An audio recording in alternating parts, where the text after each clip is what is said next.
Hi, welcome to Copenhagen. Thanks for dropping in. Hope everybody is doing well.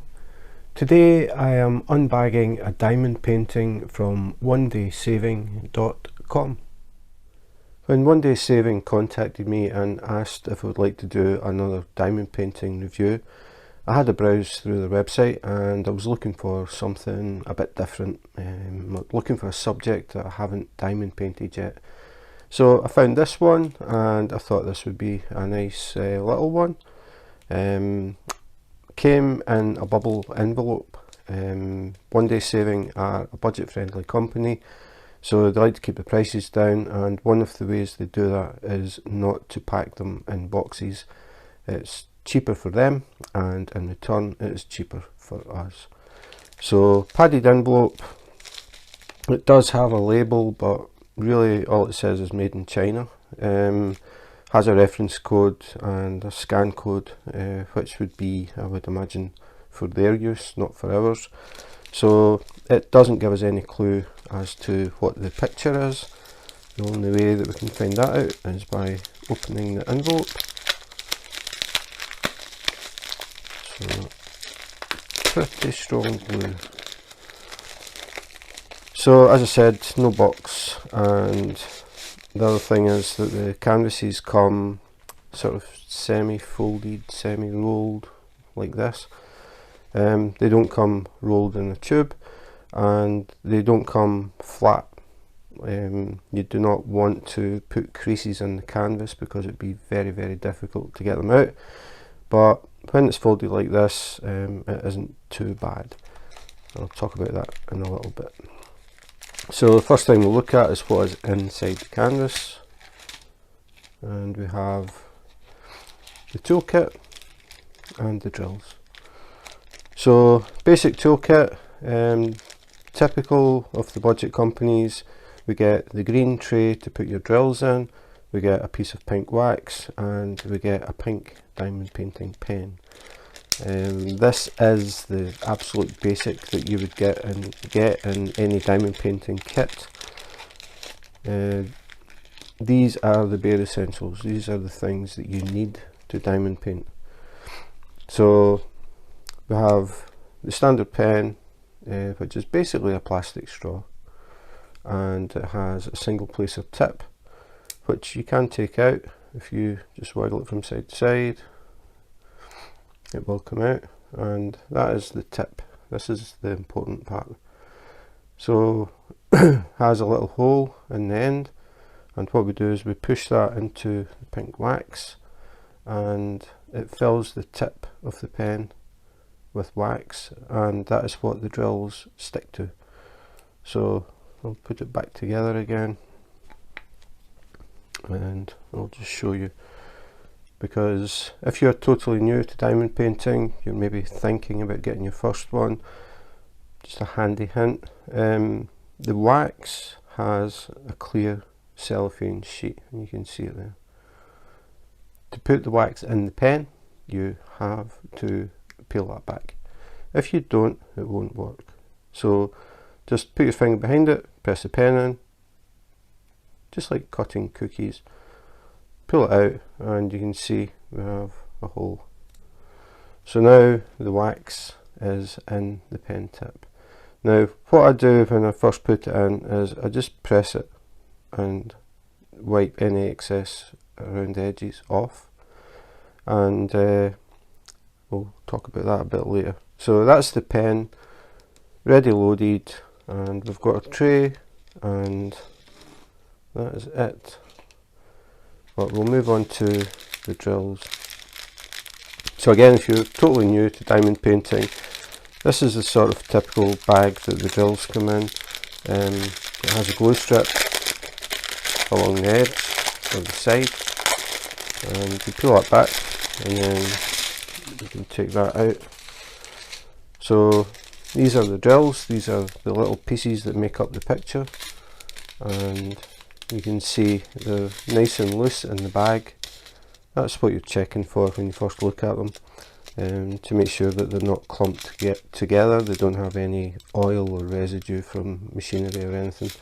It can happen, but it is rare, but it's always worth just a little check to make sure that the drills are okay. So these drills come in sealed bags, and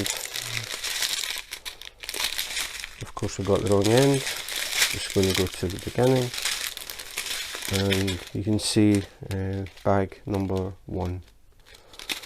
And then they're all numbered in sequence. If we have more than one bag of one colour, which we don't, I was just trying to see if we have more than one. Nope, that looks like we have one of each colour. But if we did have more than one bag, for example number 1, say we had a lot of them, and it went into 2 bags, they would still be in numerical order. It would just be 1, 1, then 2, 3. So sometimes when you go through, you'll find that you have more than one bag of a certain number. So these are in numerical order. So if we skip through, starts at 1, and we'll skip to the end. So it has 20, and then this should be 21 and 22. Which it is. So we have 22 colours in this diamond painting, and then we'll just go a quick scan through just to get an idea what colours are in this one. So we have some browns, greens, more browns, more greens, more greens, more browns, some sort of tan, some pink, brown, green, grey, more green, and black, it looks like. So lots of brown and green, which doesn't really give the game away. So the bags are a good size. You can work from them quite easily. You just separate them, and then cut the bags open when you need to, pour out some drills, use what you need, and then when you pour them back in when you're finished, and you fold it over, a little piece of tape, and you can work from these bags. Normally people work in sections, so you would do a section and use whatever colour that was in that section, and then put it back, go on to the next section, and you find that you open the bags again to do the next section because you have the same colours again. The smaller diamond paintings, sometimes people just open them up and they'll do all of one colour, but I prefer to work in sections. I think most people work in sections, but it's really up to you how to do that. So that's the drills. They are round. Diamond painting drills are normally round or square. These ones are round. So put them to the side, and we'll find out what this green and brown picture is. So we get the key, so you can see number 1 to number 22. So we saw that we've got 22 bags, so we've got all the colours. They have the DMC code, which is a standard numbering system for colour. Bag number 1 is 310, which is black. 310, if you see 310 on any diamond painting kit that uses DMC codes, 310 is always black. So the reason for the numbering is so that you know the exact colour. There are so many different shades of colours that it's best if you have a DMC code, then you know exactly what colour it is. If you are missing any drills, you can contact the company and say, I bought this diamond painting and I'm missing one bag of DMC code, whatever the number is. That is easier than saying I'm missing a bag, it's kind of light greenish. The DMC code is a specific colour, so that's very handy to have that. Not all companies include a DMC code. So we'll open it up and we'll see what it is. Well, we'll have a thumbnail. Don't know if you can make out what that is, but we'll open it up. Let me see. So this is what it is. It's called Classical Bathtub. I do not have a bathtub diamond painting. Well, I do now, but I saw it, I like the style, I like the colours, I think it's quite nice. And I thought, okay, bathtub. I have never done a bathtub. So, nice small size. It's 30 by 30. If you're new to diamond painting, you're just thinking about starting diamond painting, 30 by 30 is a nice size. It's nice and small, not too big, not too overwhelming. Easy to work on. You don't need a lot of space. So I would say a 30 by 30. I wouldn't go smaller than 30 by 30 because the smaller you go, the more detail you lose. And you have to be kind of careful in what you pick. If you pick something that's got a lot of fine detail in it, you won't get what you think you're going to get. But I deliberately chose this one because there isn't any really fine detail, there isn't any fine scrolly text or anything like that, or it's pretty, I would say, chunky. That's what I sort of look for in the smaller ones, like strong areas of colour, so that it looks good even in a small size. I mean, even these flowers, they're a good size. I mean, once this is done, you will be able to tell that that is flowers. If you get ones where it's really fine, small flowers, sometimes it can be, the definition just sort of disappears, but I think this one will look fine. So, looking at the canvas, a close-up look, and what we're looking for is any problems in the print, any double print, missing print, faded print, anything like that. Anything that makes it difficult to read. But this looks fine. I don't see any problems, nice and clear. And it is poured glue, so we have a clear cover over the glue. So we'll peel that back. And if I tilt it in the light, you can see this shiny stuff is sticky glue. So as I said, I think most people work in sections, and one of the good reasons for doing that is you only have a small area of glue open at a time when you're working. If you take all of this off while you work on this, you could get pet hairs, crumbs, whatever. Just things land on the glue and get stuck. So you don't want that to happen, because then it's a problem trying to get the drills to stick if something is between them and the glue. So working in small sections, I find is the best way to do it. So I use what they call release paper. So it's sheets this size. This is double-sided, which means it doesn't matter which side I put down, it won't stick to the glue. So just to show you, if I put it down in the glue, it sticks enough that it won't come off. But if I peel it back, it comes off really easily. So the way that I would set this one up is, I normally start in the bottom right hand corner. So I would put a sheet here, one here, one here, one here, one here, one here. And that means that I start at this one. So I would peel this one up, and this cover would be missing. In fact, I'll do it. Wasn't planning to, but I'll do it just to let you see.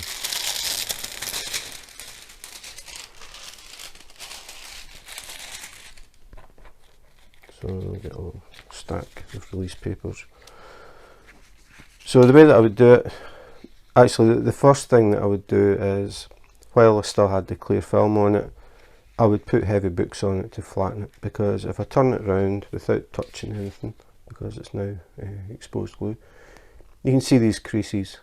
So the very first thing that I would do is keep the clear cover on, and then put some heavy books on top, leave it for a few days, it'll flatten.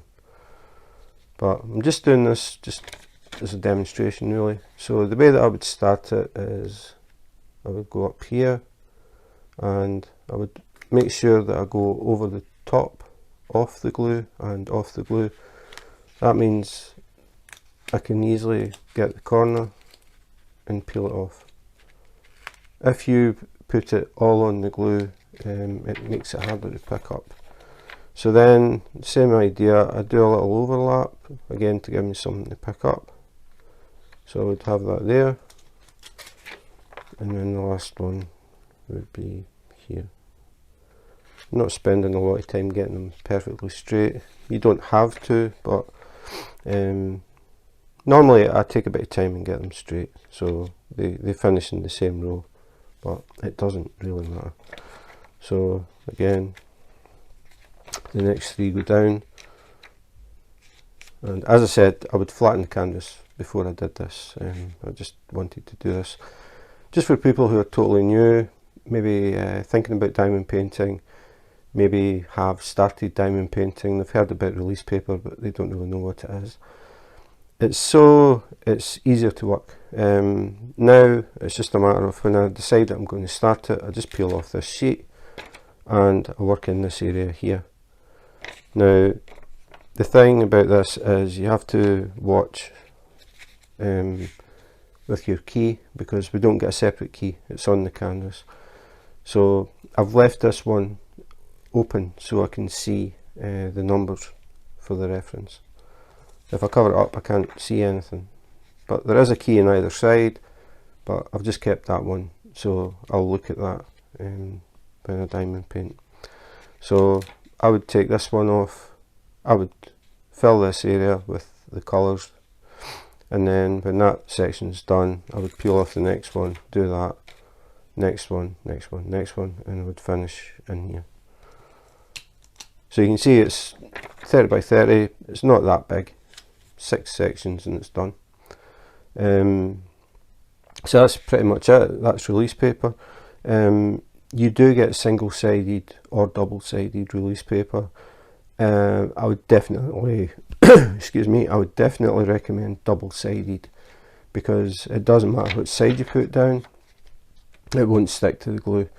If you get what they call single-sided, you have one side is shiny and one side isn't.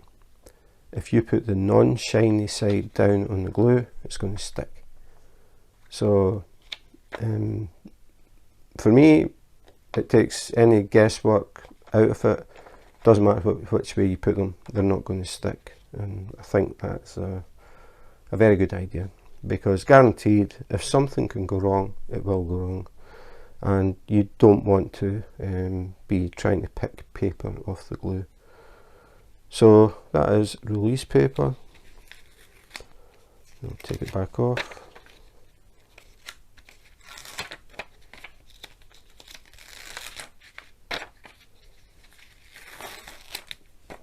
So you can see it comes off, it doesn't stick to the glue, no problems with it. So that is it.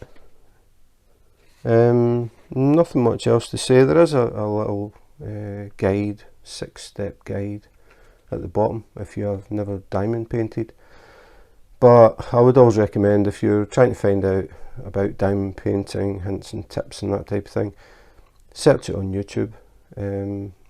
It's a lot easier to understand things when you actually see someone doing it.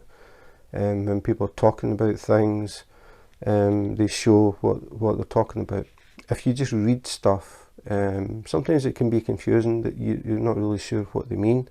It's a lot easier to, or a lot better I think, to actually watch people, and then you get a better idea of what it's all about. So that is it. Classical Bathtub from Onedaysaving.com. So that was Classical Bathtub from Onedaysaving.com. A nice little picture. As I said, I was looking for something different. I always try and find things that are different. So I saw the bathtub and I thought, I quite like that. I like the style, I like the colours. Nice little diamond painting. Again, thinking about people who are new and maybe just thinking about taking up diamond painting and starting the first one.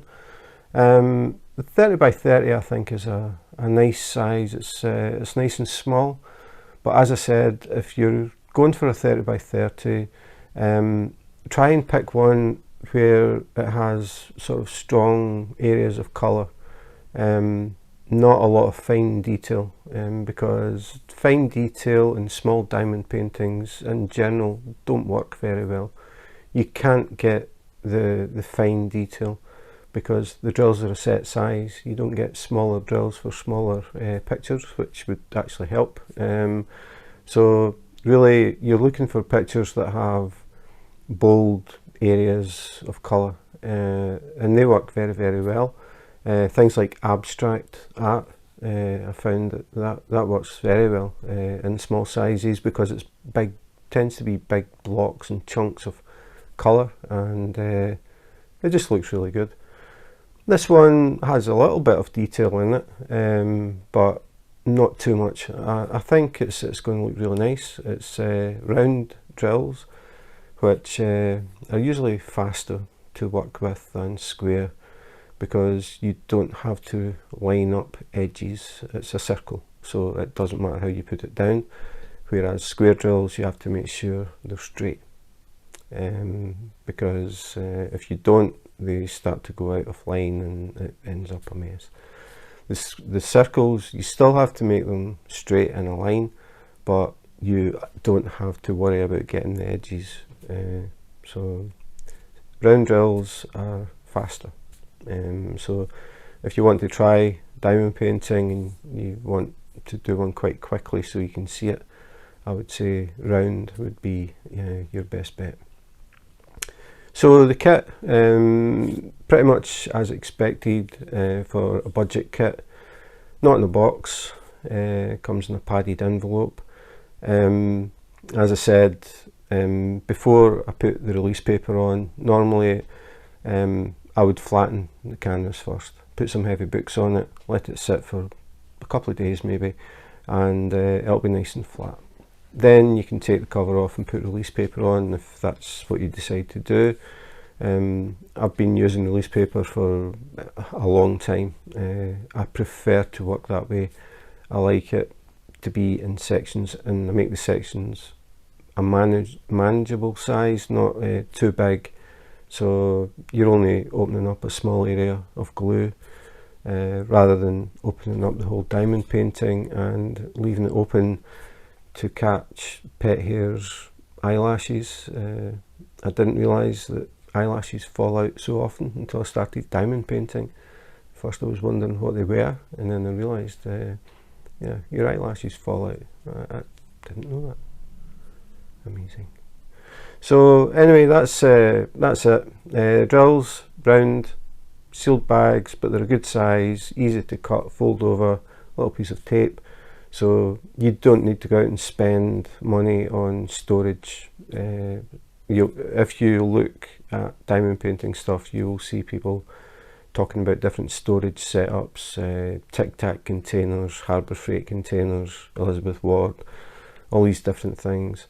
They all cost money, and if you're new to diamond painting, I would suggest that you, if you can, you work from the bags until you decide that, yeah, I really want to get into this. Then I would think about getting storage systems, because you are probably going to start doing larger diamond paintings like these, and you want some kind of storage system to work from. It makes life a lot easier for you rather than having a lot of bags with a lot of drills sitting out. So yeah, I would definitely recommend 30 by 30 if you're new and you want to get something done quite quick, and go for round drills. So that is pretty much it. I will put a link if you like this picture. I'll put a direct link in the description. I'll also put a link to Onedaysaving.com's website. They do diamond painting, cross stitch and paint by numbers. They have a lot of stuff, and I mean hundreds if not thousands of diamond paintings, all different styles. I'm sure you'll find something that you like. It's just a matter of sitting and browsing, so a good idea to pop the kettle on and make a cup of tea or coffee and just sit and browse and look and see what you can find. So that's it. If you enjoyed the video and you want to see more unboxings, unbaggings, comparison, reviews, anything to do with diamond painting, please subscribe and hit the notification button. If you do that, you may catch me live on YouTube Live. I go on at random times, random days. I don't have set days and times. I just fit them in when I can. And I'll work on whichever project I'm working on at that time. At the moment, I am getting close to finishing Praying Monk. I'm on the last section, so I'm hoping to finish it this weekend. And then I think I'll do Classical Bathtub next. So that's it for today. Thanks for watching, and in the meantime, take care, be safe, and wash your hands.